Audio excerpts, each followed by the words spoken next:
the 12 o'clock hour here in St. Vincent and the Grenadines. And as always, as promised, joining us now as we welcome you back to the New Times program. Joining us now, we have on the line with us the president and leader of the New Democratic Party, Dr. the Honorable Godwin Friday, joins us here on the program. Dr. Friday, good day, welcome. Good morning. Well, good afternoon, Colin. Good afternoon to our viewers and listeners here in St. Vincent and the Grenadines and all over our diaspora. Thank you so much for being a part of the program. We know you could be doing other things, but you've chosen to be here with us today, and we're grateful for that. Colin, we know that in St. Vincent and the Grenadines, that despite the Christmas season, and we should be in a time of cheer and joy and happiness and light and all of these wonderful things that come with the Christmas season. That we are weighed down by tragedy, by continuing um, killings, and we have now 50th homicide of the year happened on Saturday night, and these things they're getting closer and closer to setting new records every year, and also involving people who are associated with people that we know or know. Somebody. So many people are being killed every year that everybody or anybody in the country would know somebody, either closely related or a friend or somebody who has lost their lives tragically under these terrible circumstances. I want to extend my condolences, of course, to all those persons who suffer loss. Um, Over the weekend as well, I attended. We had three funerals in Beckley, believe it or not. I was only able to attend two of them. Um, the funeral of Matty Tanis. Everybody knows her. She is there at the front in the Tanis's store. Been there, an icon in the community for decades, and she was really an original. She was a very, very important part of our community in Port Elizabeth, and of course, the Tanis family, very important to the economic development and the social development of the country. They played an important role over the years and continue to do so. And so I was able to attend that funeral on Saturday, and to extend my condolences again personally to the family members who were there present, and to pay tribute to her during the service. And I just want to again say condolences to all those persons or three families that lost loved ones over the weekend who were buried in Beckway and throughout St. Vincent and the Grenadines. I know colleagues of mine attended various functions, some funerals, some Christmas related stuff, some their party functions as well, as I'll get to on Friday night.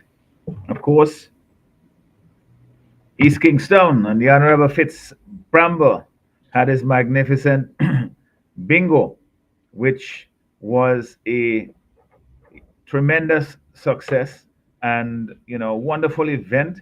And I just want to congratulate him and his team from East Kingstown for the tremendous effort that they made in hosting this event and now making it a regular part of the NDP calendar of activities for the year.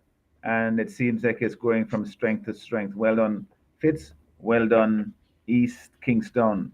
And then, of course, on Saturday evening, Saturday night, we had the President's Dinner, which is a signature, well, the year-ending signature event of the New Democratic Party out at Sunset Shores. Fantastic event. I want to thank everybody who came out, and there were a lot of people there, and had a wonderful time. And you there, Colin, was awarded for your continuing work on behalf of the party in public relations. So thank you so much for your hard work and your continued dedication, and um, congrats as well on being honored. As you know, there are lots of Appreciate people that. who contribute from year to year, from day to day, and we can't honor everybody at one time, but hopefully we recognize the contributions of all those persons who contributed, and certainly on Saturday night, there are several persons who were singled out for award then, as was done previous year, and it's been it was a wonderful event. We had so many people came out from, people who have been with us and been doing various functions that we do from time to time throughout the year. And then we saw some new faces as well who came and supported the event and to be a part of it. And of course, I had the opportunity to say a few words to the persons there, to encourage them to continue to support the Democratic Party and to continue to work for change, to build hope, especially in our young people, to bring the change about that our country so badly needs. And this is part of our Christmas season celebration, of course, the event was, but it's more than that. It's an opportunity for us to come together and to share. There'll be a lot of that happening over the course of this Christmas season, because a lot of our constituencies have events on the weekend coming up. I know that Senator Bruce has this very important function that he when I say function, I mean event that he puts on annually, recognizing the performances of young academics, young students in his constituency and at CPEA and the CXC. And I've been attending those events over the years, and I look forward to it. But unfortunately, this year we also have, you know, um, other events that conflict, and I know that we want to be able to attend all of them, but we will see what we can do to be able to manage the busy schedule. Um, on the weekend coming up too, we have in my own constituency in Port Elizabeth, and this is something an invitation is sending out to everybody on the airwaves. We have to light up under the almond tree in Port Elizabeth, which is usually a spectacular event, and this year I think will be no exception because they've been working hard for the last couple of months. Just every night. Last night I was there with them, just basically I used to be much more involved, Colin, in Mhm. actually, helping with designs and bending wires and designing stuff and putting up lights and spending all night there sometimes, the day before we're there until 2, 3, 4, 5, 6 in the morning. 7 o'clock we're going home, and trying to make sure everything is right. But of course, other duties have made it so that I'm not able to be as directly involved as I have been in the past and would like to be, because it really is fun too, to see the creations come, and then when the lights finally turn on, you say, "Wow, they actually work." So, but I was there last night encouraging the team for their tremendous effort, the dedication that they have shown over the past couple of months, being there night after night, dodging the rain and coming back and so on, and getting it done. I'm sure they will be ready for this Saturday. So Saturday, this weekend, Saturday, we are going to hello, Dougie.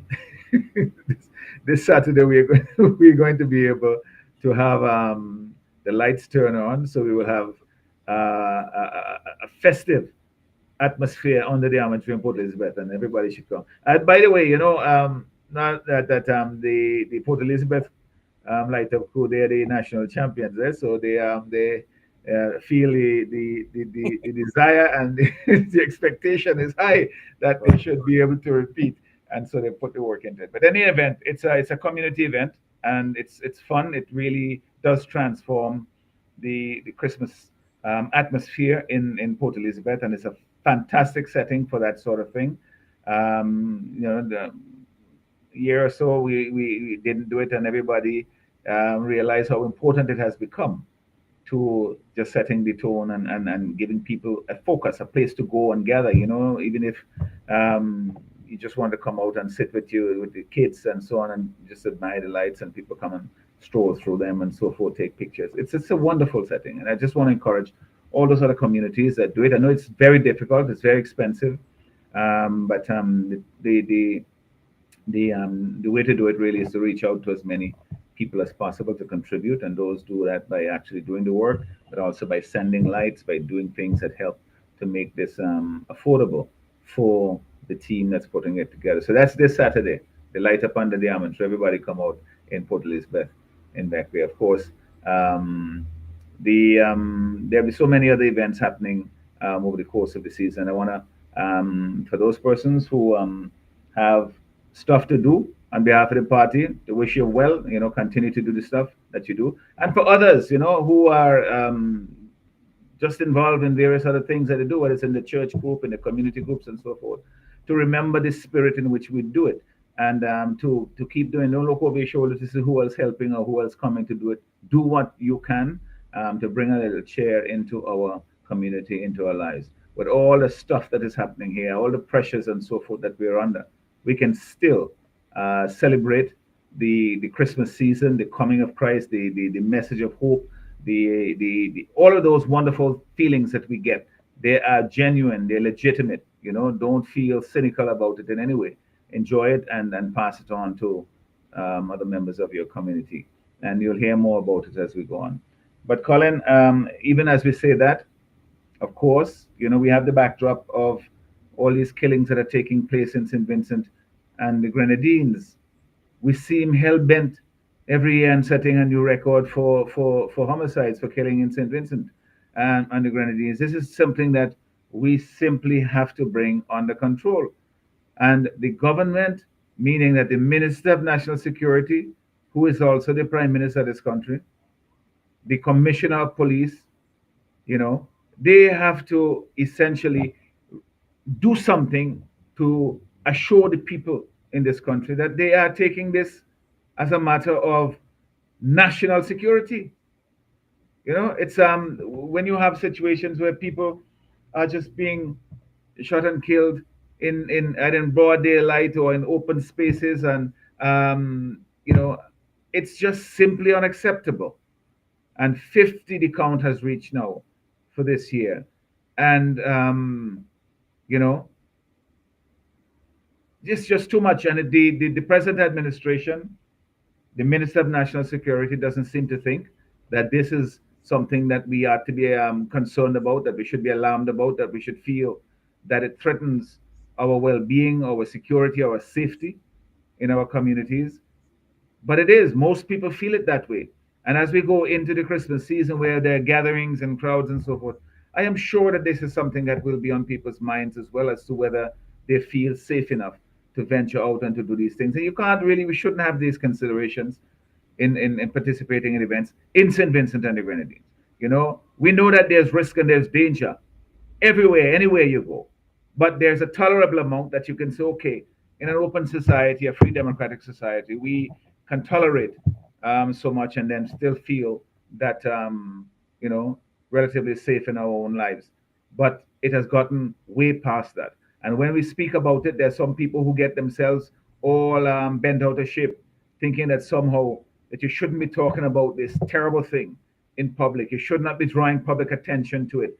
I mean, come on, this is it's a crisis for us. If we don't talk about it, who will? Certainly, the government isn't talking about it, and the commissioner of police made a statement a week ago. But there's a lot more to be done, and it's something that our constituents, my people, reach out to me, and they see, and they're worried about it. So I feel that I have to, on their behalf, and certainly, and from my own conception of what St. Vincent and the Grenadines is and what we would like to see it be, I am heartbroken by the decline that is we are seeing here into violence and lawlessness, and simply people just not, concerned about taking life. And it's, Colin, I mean, we have talked about this. We have called the church community to pray on it. We have organized various events, as you know, we have done ourselves. We had the town hall meeting recently. We have the women's arm who had organized a march from the tarmac to Kingstown in commemoration of, efforts to eliminate violence against women and girls. And so we're trying to keep this on the front burner, but we don't see the same anxiety on the part of the government. So what it is saying is that, business as usual, simply unacceptable. I can't accept that, and it just tells me that they are tired, they are out of touch, they are not particularly concerned about what is, concerning the people of this country. And when you get to that stage, then you're in government for yourself. You're doing what is convenient for you, what is expedient to you, not what is needed by the community. And this is something that we need to address. And the only way we're going to do it, in my view, is to get rid of this present administration. They simply are outdated, outmoded, and lacking in the leadership and the energy and the drive needed to tackle these serious problems that are confronting our country. Of course, it's not just crime, and crime is the most serious, especially when you have murders. But we also have the crushing cost of living crisis. I know that they're going wrong and they're having people coming. By the way, when they had all those people go online up in the sun for the other day in Victoria Park to get cards to say that they're handling it, they couldn't have been done that in a more convenient way so that people could go in their communities and rather than everybody coming and lining up there inside of Victoria Park all day since 4 in the morning to try to get what? You know? I mean, they have to make such a big drama about everything when they're giving people their own money. We voted this in the parliament to assist persons who have been affected by Hurricane Beryl, and we have to be able to treat people with dignity when we are actually providing that assistance that they need. And I was down in Union Island last Wednesday, and again, very dismayed at the pace. By that I mean the slow pace of recovery. The telephone and electricity poles are back up and so forth, but a lot of homes still without any without roof. There's still some of them have the tarpaulin on them, but it's a cheapy type of tarpaulin, so it's all ripping up now because it's been there for 5 months.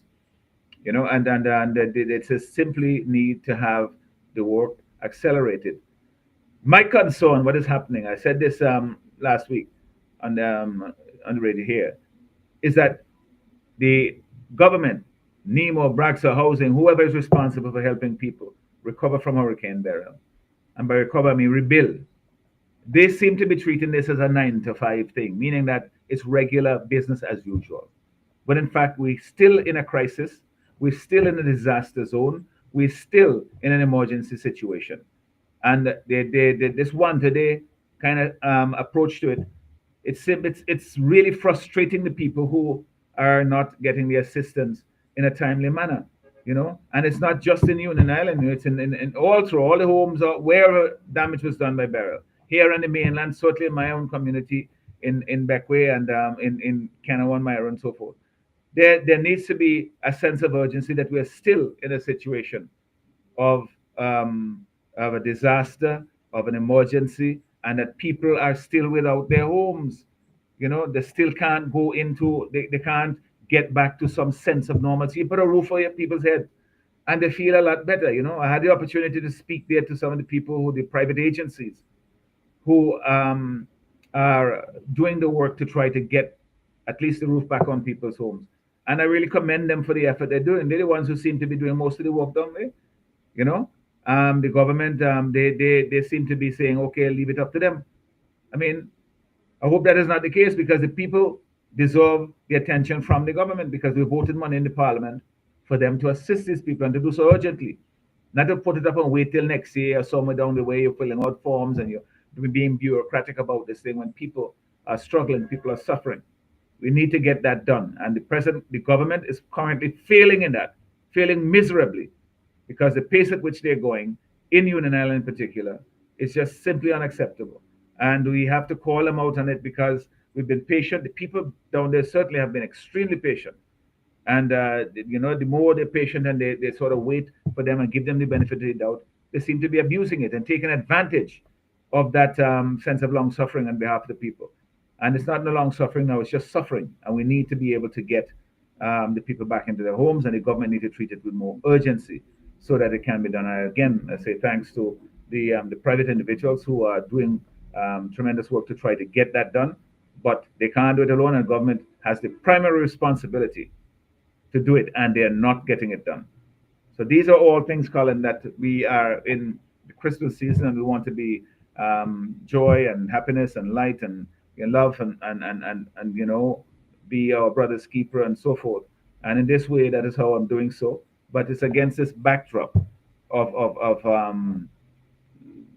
terrible things that are going on in the country. The road situation. I mean, you drive. I mean, it's just the country falling apart. Who is governing? Is St. Vincent and the Grenadines on autopilot? It's just simply going through the motions and getting done what you can. It's simply. I had a complaint the other day from someone who was down at the port, and he said, "Do you know that they only have one forklift working? I don't know if they have more now, but it's the business season. This is the busy season. I expect they will have more, but he, was there. I said, I can't believe that. He said, yes, that was the case, and they had to spend all day there to try to get this stuff done. Somebody need to look into that to see if that is actually the case, and if so, to rectify it, because we hear in the the busiest part of the year probably, with all kinds of barrels and containers coming and so forth.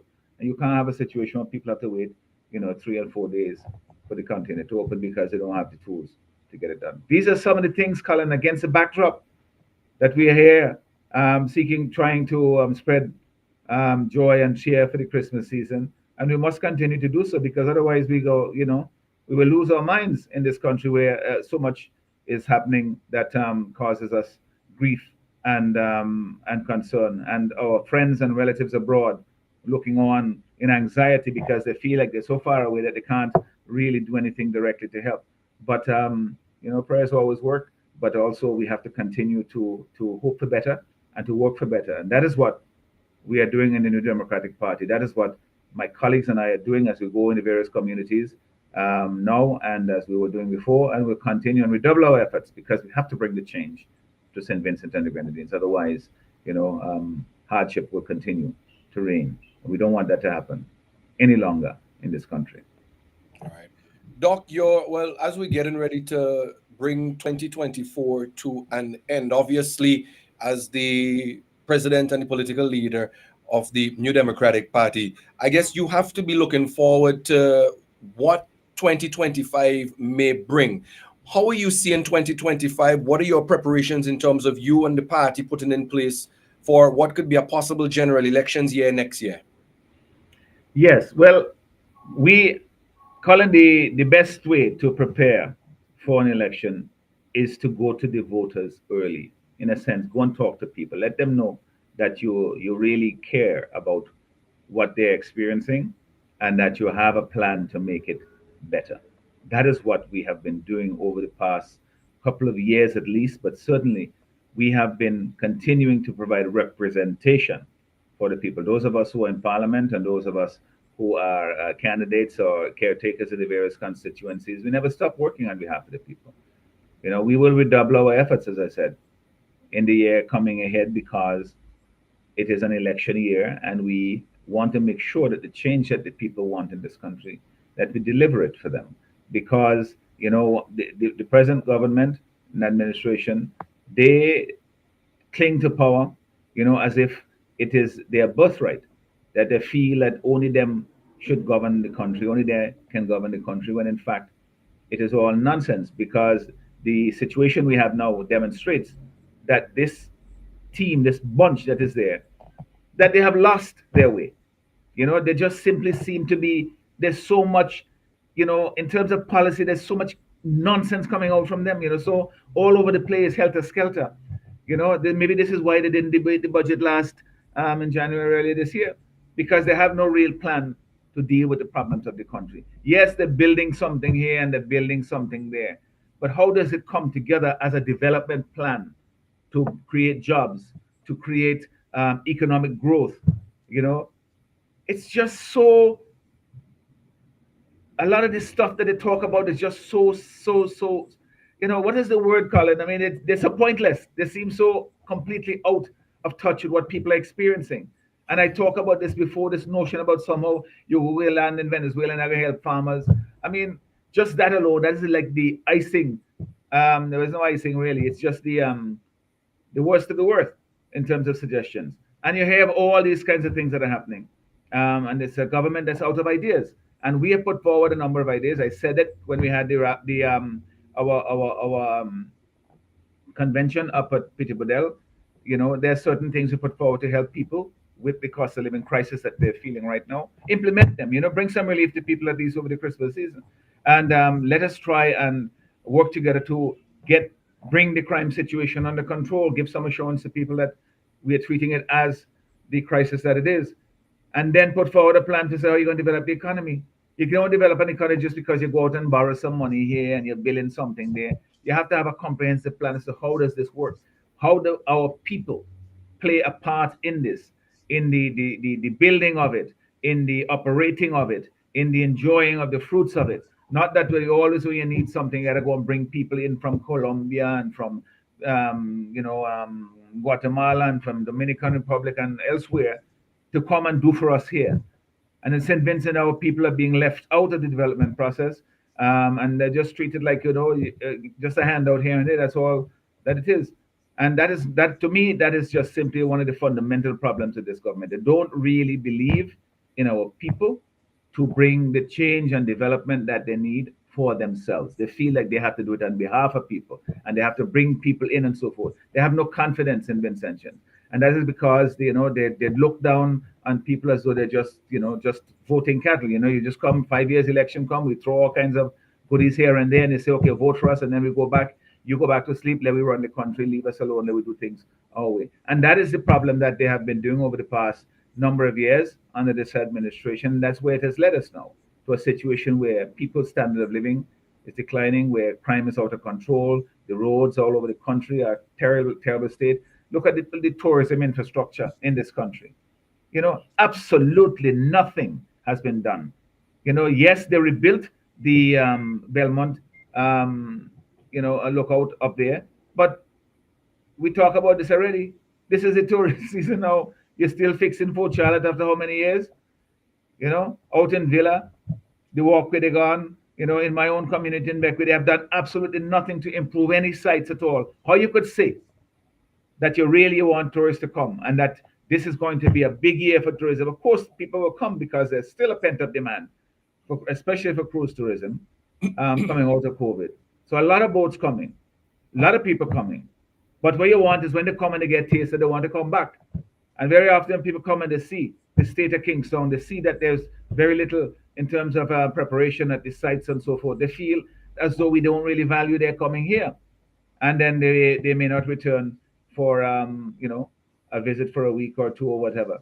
That's what you want. I mean, cruise tourism, that's one of the things it does. It introduces the country to people, and you want them to have a good experience. So they say, boy, I like St. Vincent and the Grenadines. I want to go back and spend a little bit more time. If they come here and have a bad experience, they're going to say, well, boy, let me get about the ship, and the quicker we leave, the better. You don't want that. And that's the problem what we have, because we have one of the lowest spending rate from cruise tourism too, that people come off and they don't buy much, they don't go see much because we don't really entice them in the way that they do in some other countries here in even in the OECS. So we are even our tourism now that we should be capitalizing on. And thanks to James Mitchell and the NDP for that crucial book that was so vilified by the people in this administration in the ULP, so that when Hurricane, who was it, Lieutenant Lanier nearly mashed it up, that some of them rejoiced, and say, see, I tell you so. And now that is what's turning out to be the salvation for tourism here in this country. But anyway, vision, it comes from people who are who think about the problems of the country and apply their experience and their leadership, their visionary leadership to solving problems.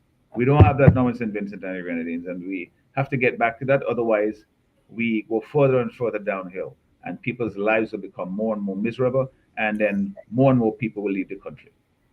All right. We at 5 minutes away from the 1 o'clock hour. We'd open up the phone lines to persons who would like to call and engage and interact with you, Dr. Friday, here on the program. Of course, Certainly, yeah. call us live in the studio. The number is 784-456-5967. Again, that number is 456-5967. You can call us live now here in the studio. You can also send us a message on the WhatsApp. The WhatsApp number is 498-3802. That's 498-3802.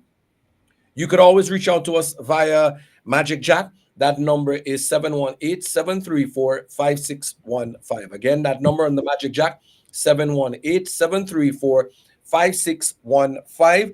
You can call us now and engage and interact with us here with Dr. Friday on the New Times program. We have a caller. So let's go straight to the line and let's see who we have on the line. Caller, hello, welcome to the program. Good afternoon, Good afternoon and and good welcome. afternoon to our extreme leader, Dr. Friday. Thank you. And those, all what you are saying there is what we need everybody to hear, and that's why we want to hear. Or everybody need to hear it on all the other radio stations. You need to song them out loud and clear so that everyone can hear. We definitely need a change in this country.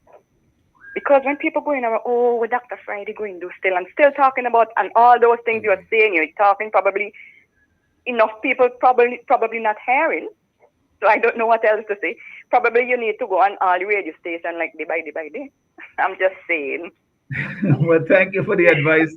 And we do try to get to the other radio stations, not just me, but also my colleagues. As you know, we do get out, but you're quite right. We need to get the message out because it's a good message. And Yes, very. one is identifying the problems, but also presenting a plan to deal with them. We're not just talking about problems, we're talking about solutions. Yeah. Because the amount of people I would hear saying, oh, Dr. Friday, them have some good plans, but everybody not listening to nice radio. Yes, it have Yes.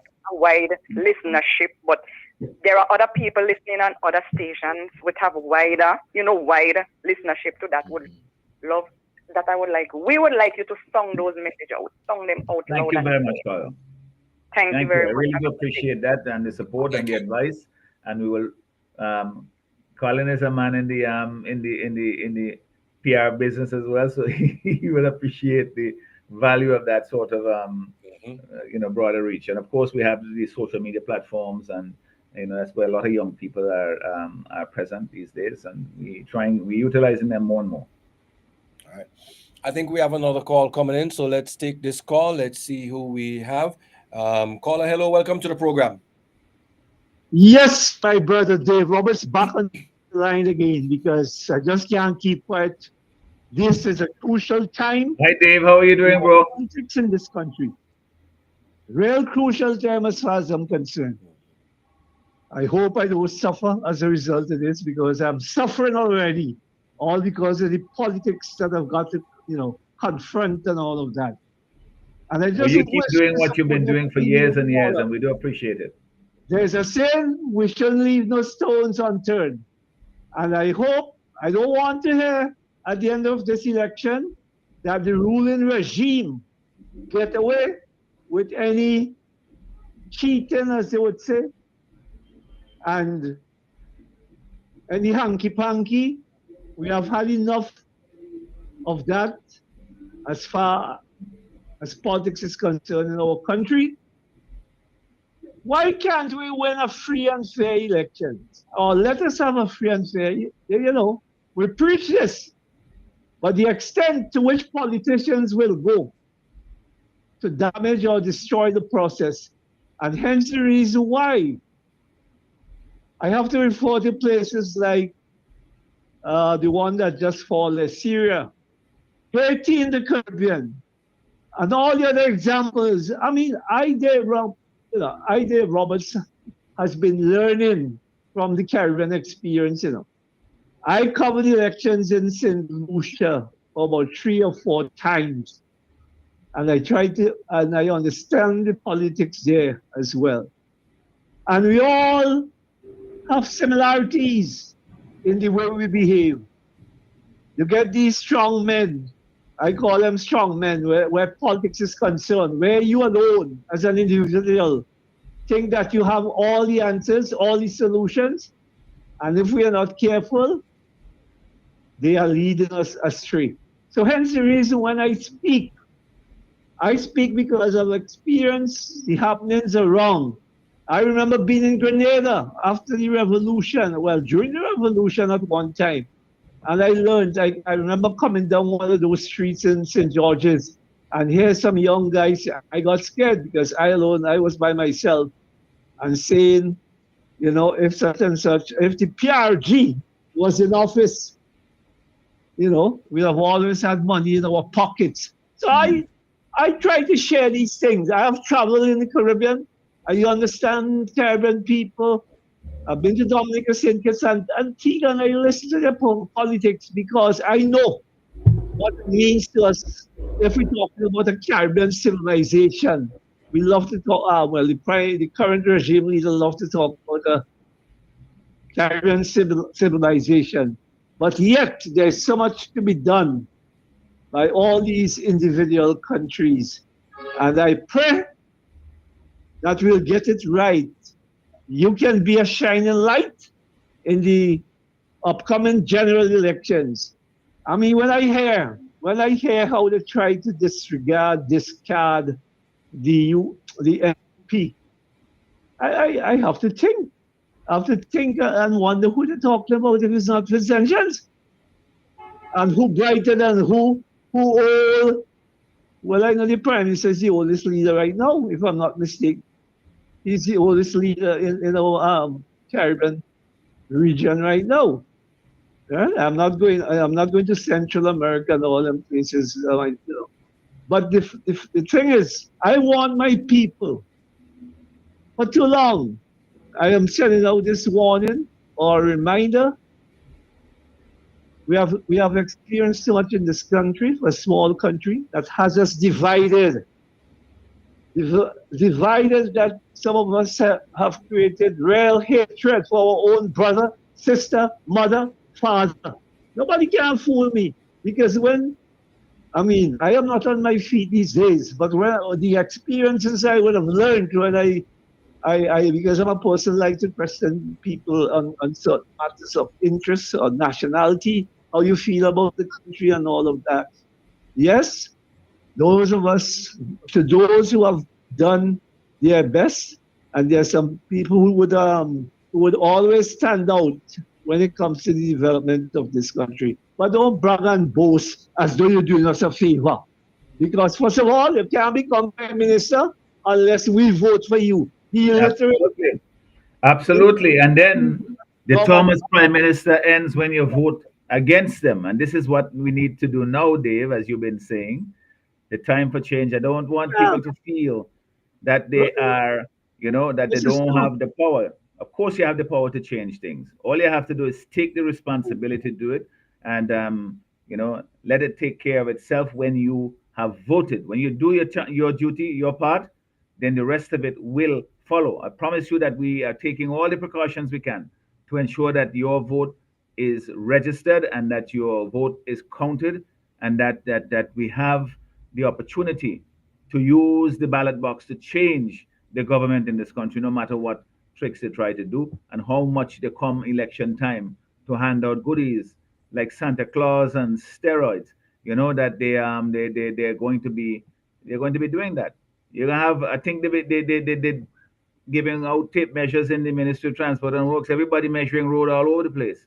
And of course you're going to see a lot of that happening around the communities. They're going to be Well, doing all these things, I'm glad and to they that. are not going to I'm glad to fool hear that. people. And hope that every Tutman Bagay, when I say everybody who is concerned about the betterment, development of our country, can play their role. Because Thank you, Dave. All I right, my mean, brother. hence reason, I don't have to come on the radio and, I could have done, I could All have, right. All make right. Thank my you, Dave. absence felt. All right. All right. We have All right, all another right. call. Thank you, We have and another and, call and coming in. all the best for the Christmas We have season. another call coming in. Let's see. We have caller. Hello. Welcome to the program. Yes, good afternoon, Colin, and good afternoon to the President. Good Friday. afternoon, my brother. Thank you for calling again. Yes, sure. As Dave said, we need to get up and we need to get. And my thing right now, why I call really is just to say that St. Vincent needs to see where we are going right now. This Minister of National Security is a failure to our country, big time. And he should throw in his resignation and wait for next election. Too much of killing is going on. They're not doing anything at all about it. And like you said some time ago on your program, we're living in the Wild West. But let us look at it, Mr. Friday. In the Wild West, there are laws because when you do a crime or you shoot down, there's someone coming for you and they will find you.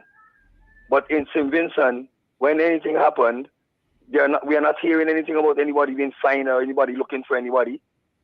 They're saying that they're doing this and they're doing that. I'm hearing on the radio stations all the time. Boom Radio and all of these where these guys are speaking about crimes and they're trying to get on to the Minister of National Security and they're trying to get to the head and they're not getting anywhere. All they're saying they're carrying out the investigation. How long now we've been carrying out the investigation? Now the crime is at 50. 50. Are we going to wait until it reaches some to our own doorsteps? In our own doorsteps, these guys are living healthy and happy right now, but the large fail of the people, the poor class of people, we are the ones who are feeling it because when it is to our family, we have nothing else to look for more than we just have to bear what happened to us and we have to take it and we have to cry and we have to read, I mean, we need to open our eyes right now. And what this government is saying, when he's going to make this country ungovernable, this is part of it. This is part of it.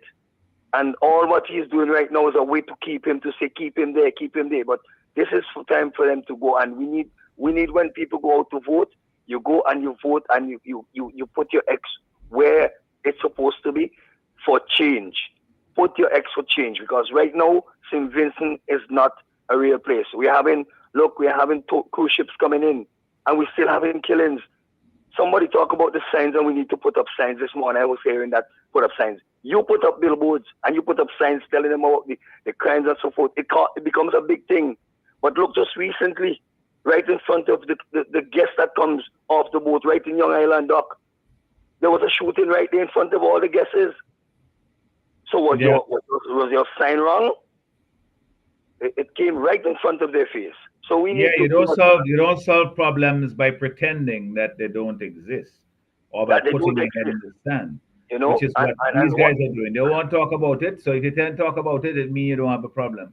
That's not true. The problem is that you're not talking about it, but the problem is there. People all over the country. Problem is there. And they're talking about it. And they don't want to take help. They don't want to come aboard. When you ask for help, when you offer them help, there were other people telling them, oh, don't do this Friday, that. But what is happening now? These same people, they are crying, but they're not crying for us to see, But they are crying and they are feeling it. And there are lots of them there who don't want to open their mouth and speak. But I have this strong feelings on the day of election we'll talk. Have a good day. Thank you, gentlemen. Thank you very much, Paul. And thanks again for your important contribution as you do regularly. I do appreciate it because it adds insight to the conversation and hopefully encourages others as well to join the conversation because that is how we get things done. All right, so we're moving along 8 minutes after the 1 o'clock hour. Like I said, the phone lines are open. Feel free to call and to interact here with us. We have Dr. Friday on the line with us. And for those of you viewing, he's here with us. And we are in the middle of the Christmas season. Doc, despite everything that is happening and going on now, many persons would say they're not necessarily feeling the Christmas season. I mean, it seems like there's a heavy financial cloud hanging over the country right now. Do you agree with that sentiment? Are you seeing that? Are you feeling that? Absolutely, Colin. And I see it all the time. Even I notice it and I mention to people, but here's the thing, Colin. I have said that this is something that we will do. Mm-hmm. Imagine in an NDP government where we would pay a year-end bonus to public servants, to teachers, to persons on the NIS and so on at a certain level, persons in public assistance, mm-hmm. as they do, as I say, it's not rocket science, as they do in other countries in the OECS. That will provide a lift to people. If you had an additional spending power this time of the year, by getting a bonus from the government. Of course, that will help the businesses as well. And in addition to that, there will also be VAT-free shopping days over the Christmas seasons. I was talking about it up at P.T. Bodell when I made those announcements to ease the cost of living crisis. In Canada, the government, a rich country, also proposed to have VAT-free shopping days in order to ease the cost of living on people there. In other countries in the OECS, they do it in St. Vincent. They have people lining up in Victoria Park and give them a few dollars here and there, and they figure that takes care of the problem. But you have to have, first of all, the reduction in VAT, as we say, from 16 to 13%. That gives everybody more money in their pocket. The more spending takes place in the stores. And also, the various other bonuses that helps as well to ease that burden on our people. And that is what we will do. They do it in St. Kitts and Dominica, they're doing it in other countries and so forth. And we have the means to do so. And the people will be better off. Our colleagues Major always said the day life gets better the day NDP takes office, and he's quite right. And that is something that we are eager to do for the people of this country because we see the hardship that they're feeling. Those guys who have been there so long, who live in a bubble, who drive in SUVs that only 2 and 3 years old. Most of us have to go for much longer than that. Who take in vacations when they feel like, who's bread, butter, and three sides. Those people, they live in a bubble. For them, what we're talking about, the cost of living crisis, the people, they can't feel it because they're taken care of. But for most of the people in this country, life is hard and getting harder, and we have to do something about it. It starts by changing government, and I promise you that we will do that come next election. Just do your part. Come out and vote, and let's get the change done so we could turn this country around, so we can start focusing on people rather than just on projects or big investors or on themselves, where they parading around as though they are that they are indispensable, that they're not.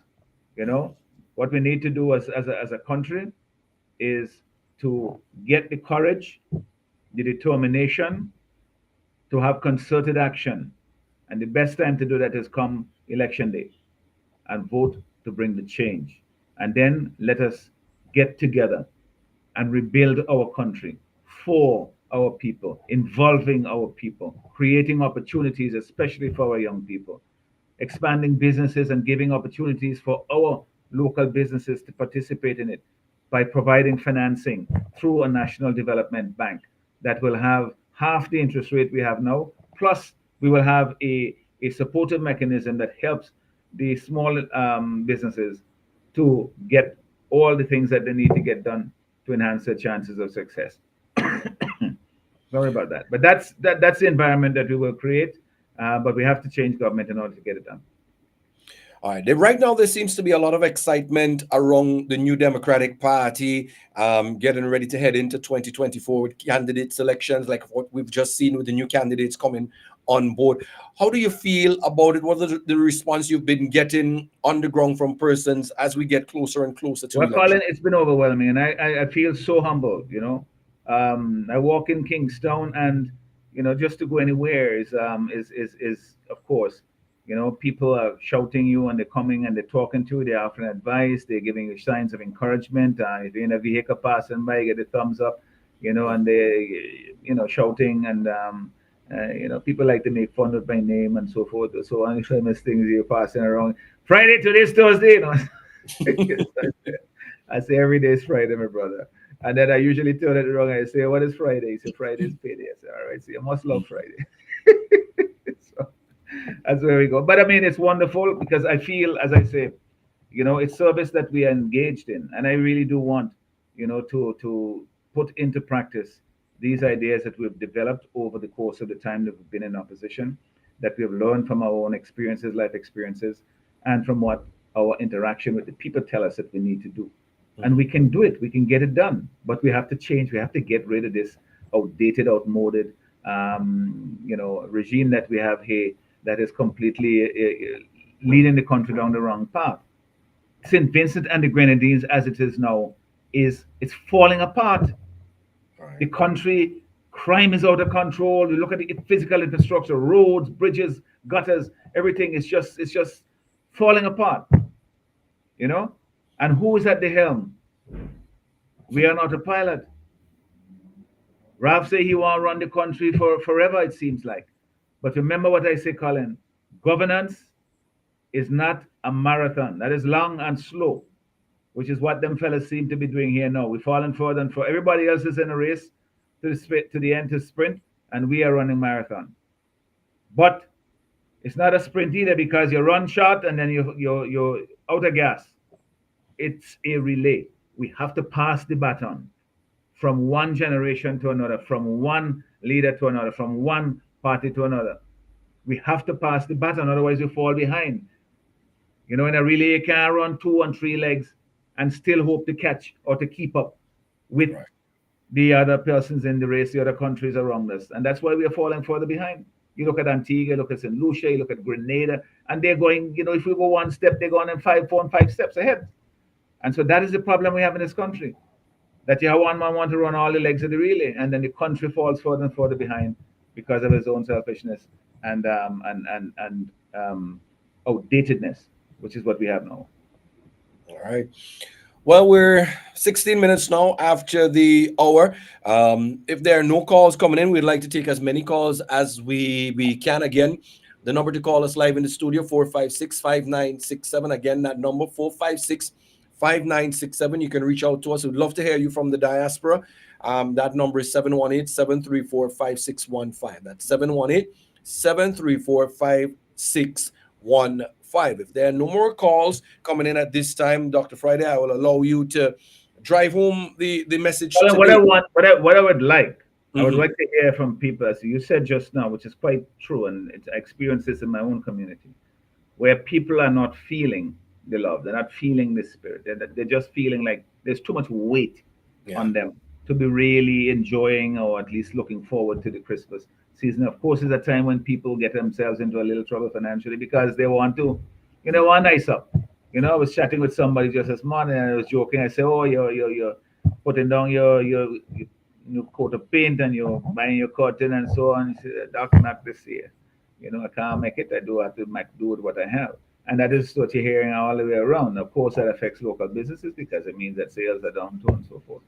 But I want to hear how people are, how they're coping, how they're managing, and what are their expectations for the season. Of course, we know next year the big expectation is that we will have elections as early as possible, and we will bring the change to this country as early as possible, and then we can go into a new dispensation with hope and renewed energy and looking forward to a brighter future.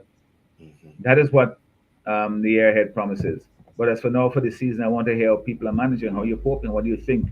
Are there light up in various communities? I know in my community that people are putting the effort into it. A lot of it is self-sacrifice because they're putting their time and some of it their own money and so on to try and get it up because it brings joy and happiness in the All right. Well, we community. have a call, so let's take this call. Caller, hello, welcome to the program. Yeah, good afternoon. That tell the government give us this night change. We have to give us some berry. We need it. Hmm. Tell the To give government small change. some of the change. We need it. Yeah. Well, I agree with you. And so send a message loud and clear. All right. I think that caller is gone. Um, I guess Colin, everybody. of course, Mhm. one of the things that we consider at this time of year, um, uh, everybody at a certain point, we kind of turn on the politics a bit and do more greeting and, if you like, soft politics in that way, where you go into the community and you get involved in the so forth, the life in the community and in your own homes. We can't ignore that because you got to look after your family as well, make sure that they are able to enjoy the best of the season. But also, it's a time when we start thinking about the budget. It's we have, of course, the budget comes in two parts. You have the estimates, which basically outlines the spending plans for government and the various programs, how much they're going to spend here and there and so forth. And then we have the budget, which we tend to do in recently under this government, not recently, but sometime in January. But what we're looking at now is saying this is a time when we plan for the next year. Now, this government, they pass budgets from year to year.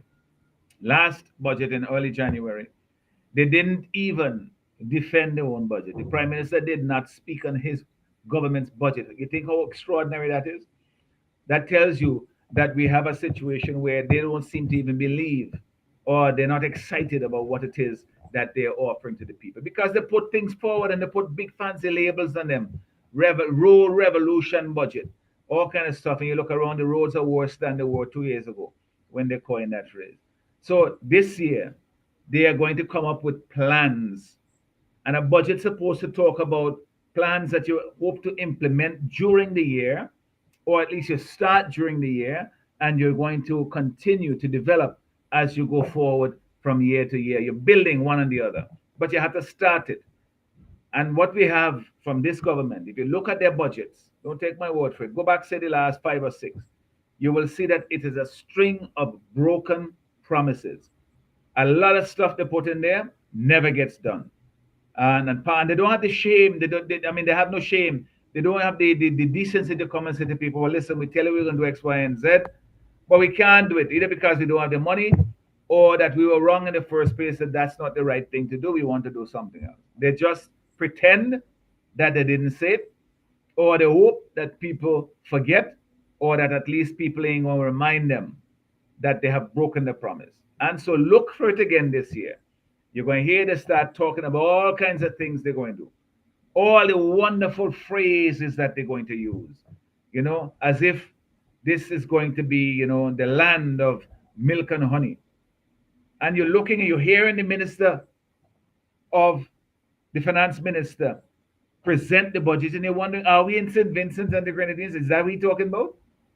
Because it sounds to me like, he's somewhere off, pie in the sky, because the way they're talking about it is like St. Vincent and the Grenadines, we are the fastest growing economy, or the best place to live. We have all this growth and prosperity and so forth. And people looking around and saying, what are we talking about? It must be a few of them in their own political circles, because for most people, it is not like that. For most people, life has gotten harder and harder under this present regime. It's higher taxes, low wages, crime all around.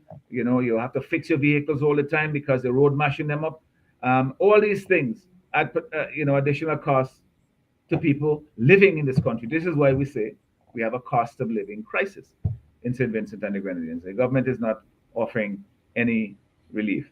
The budget that is coming, and you will hear us talk more about this, has to recognize that reality, not pretend that things are different from what they are. You can't solve a problem if you don't recognize you have one. And that is the problem that these fellows have. They want to have, it's like they want to give all these impression that St. Vincent and Grenadines, we've solved all the problems before that we have confronted. We have solved the economic problem. We have solved the problem of poverty. We have solved the problem of crime. We have solved the problem of education.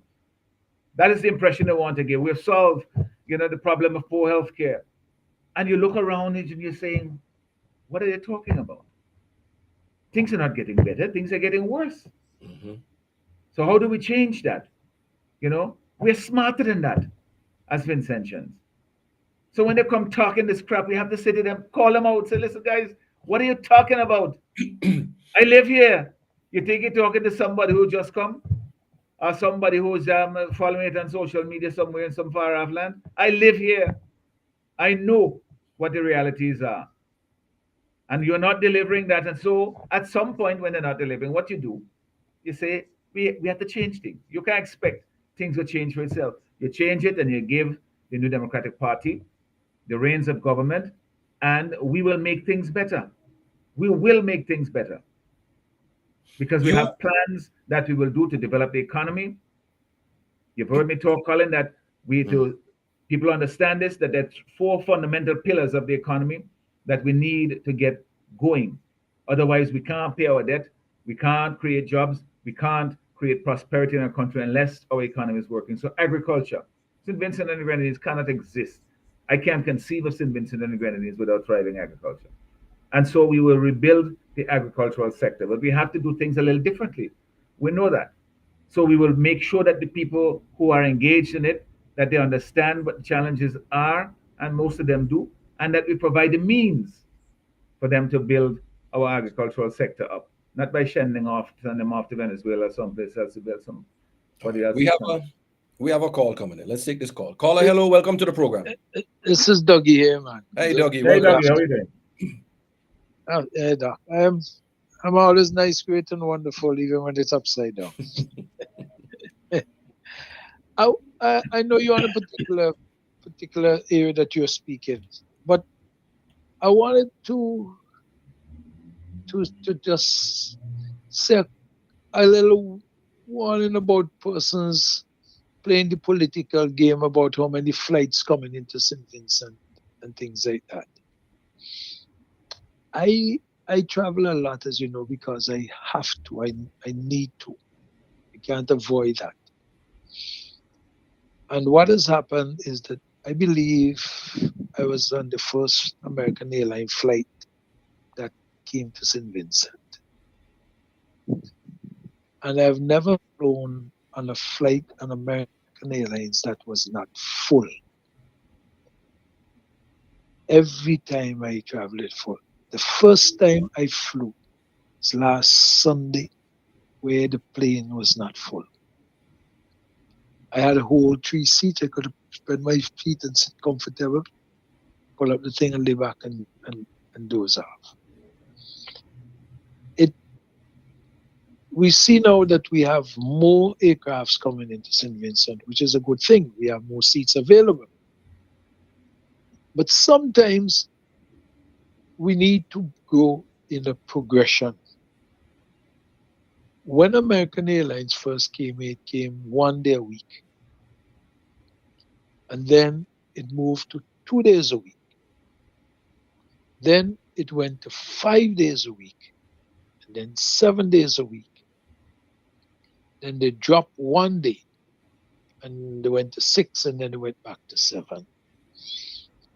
Now that we have one flight per week out of North Carolina, Charlotte, and one out of New York, and then we have JetBlue, what you may well see is that the hub that came through Miami, that would suffer from the daily flights with American Airlines. At least 1 or 2 days a week, you would find that there are lots of seats available. I had an issue and I had to change my flight 3 times to be able to come home because of my circumstances. And at no time I had a problem getting a flight. Before, if you change your flight, you have to wait a while. They have to tell you when they could give you a flight. But I'm speaking now in December, remember I'm speaking in December in the heart of the tourist season. And I was able to change my flight between the 16th of November to the in December, 5th of December, with no problems whatsoever. Whilst we have more seats available, it is my understanding that the government of St. Vincent and the Grenadines pays for every empty seat. Is that correct? Well, I don't know what the situation is now. I expected it changes from time to time. What they had said at one time that they weren't paying for American airline flights. I know that prior to that they used to pay for empty seats on Cal, but I don't know, to be honest, Okay. what the situation is presently now. Okay. No, so I'm just saying this as a discussion, because sometimes you see people playing the political games. Oh, bill it, and they will come. Look at that. Three flights 1 day and a big hurrah. But we have to be pragmatic in the way that we forecast that. And next day, because if it doesn't work out, we'll go back to where we have just the daily flight. Because with JetBlue coming out of New York, you also, and JetBlue is owned by American Airlines. 2 years ago, 2.5 years ago, American Airlines bought JetBlue. Even though they operate it as a separate entity, but it's owned by American Airlines. So I'm just saying we have more, and we are happy that we have more. But to get overly excited as if some miracle is happening can also, we could find ourselves where we start planning, and people start planning to only to find out that we don't have all those flights sustained. Well, let us hope, Dougie, that, I mean, yeah, as you know, part of the challenge that we encounter here with tourism is that you have to have rooms. You have to have the flights coming, but you have to have rooms, especially on the mainland, for people to go to. And so the coming on stream of Sandals and other hotels expanding and so forth, that will build space, more rooms, and hopefully, the airlines will see this as good business for them to run more regular flights and so forth. I certainly hope that that is the case because, I want to see more people coming for our tourism. We are still at the very bottom, of tourism. A friend of mine is going up to Antigua for the season, and he's saying, I mean, the difference between Antigua and St. Vincent is almost, it's like night and day because the growth and the economic activity that's going on there is quite surpasses us, and they have a smaller population than we do. But the challenge that we have now is to keep expanding the number of rooms that we have on the mainland so that we can have more flights coming at different times of the year, to not just in Christmas season. But to me, Doc, it is very difficult and a very unfair comparison when you look at St. Lucia and Antigua to compare them to something that we have just started. Mm. St. Lucia had a jet strip over 60 years now. Mm-hmm. Because you remember they operated out of the airbase that was in Vieux-Fort. And they used to use the old barracks there as the airport terminal for many years. So they have at least 50 years ahead of you in terms of jetport access. Antigua, likewise, there was an airbase in Antigua developed into an international airport before they developed. So to compare, when people make those comparisons, I say you must not compare because we just started. All I'm just really cautioning persons are jumping up with the political statements and saying, yeah, I say you have to be careful, you have to wait and see, and you have to let it go naturally so it grow in very foundational way. The point that I'm making in terms of that growth is that we haven't just started tourism. You've had tourism before. I mean, Dominica has grown. I mean, they don't have a jet port. But the point is that we had links, but it was costly and it still is, but and also unreliable. But we have to, in the same time, we have to have capacity, rooms, and so forth to make it attractive for airlines to come. Otherwise, you remember when they first opened the airport, you had Sunwing or one of the airlines there. They're having to call around to make sure that they have enough rooms and so that the plane come full of people, they don't have to they have a place to go. Well, this is part of the challenge we have, but we have been doing that under this present administration so slow. It took them 22 years in government before they have a major hotel come in St. Vincent in Sanders. They started that since in 2005, and it didn't really get going now until recently this year when it opened. So that is something that we have to keep in mind. It's not just that you bring it, Look at they compared to say when the NDP was in office. The whole development in Canada took place by the second term of NDP government. So that is something that you and look I've at. always said that the development started then. But even during all the big Mustique developments was back then also, So it isn't something that just happened overnight. I've always said I'm not worried about Sanders because Sanders will look after Sanders. Sanders has the capacity and has a marketing tool. And I always knew that once Sanders come here, JetBlue would come because they've been their carrier for a long time. The thing that we have to look, I've made the comparison though, that in an old dilapidated E.T. Joshua Airport, we generated $300 million a year with not the kinds of overheads that we wanted in the tourism economy and in the industry. For when you look at the cost of incurred with an international airport, that is a must because you're running an international airport now and you have to stick to all the necessary standards. Is very costly, and the maintenance of the airport and the running of that airport is not cheap. All and right. you have to. You have to generate. I'm gonna come off. Yeah, you have to start generate. To wrap you up now, Dougie. You have to generate probably about $1 billion. A lot more. Industry, at least a minimum of $1 billion in the tourism to maintain the infrastructure there. All right. So thank you very much for your audience. All right, Dougie. Thank Thank you, you. Doggy, for that insight and into the you know importance of air transport and its relationship with the tourism sector. Obviously, it's critically important. Now everybody is they're bragging about cruise tourism and the huge numbers and so forth. But what we have to look at is if the numbers go up, and the spending, what is happening with the spending? Because if you're having more people, but still the spending is either going down or is hasn't increased in the same rate, then you're not getting the full benefit of it. That is something that needs to be looked at. All right. That brings us to the end of the program today, Doc. Your final comments for our listeners as Well, we get. I'm ending on a happy note here, Colin. Mhm.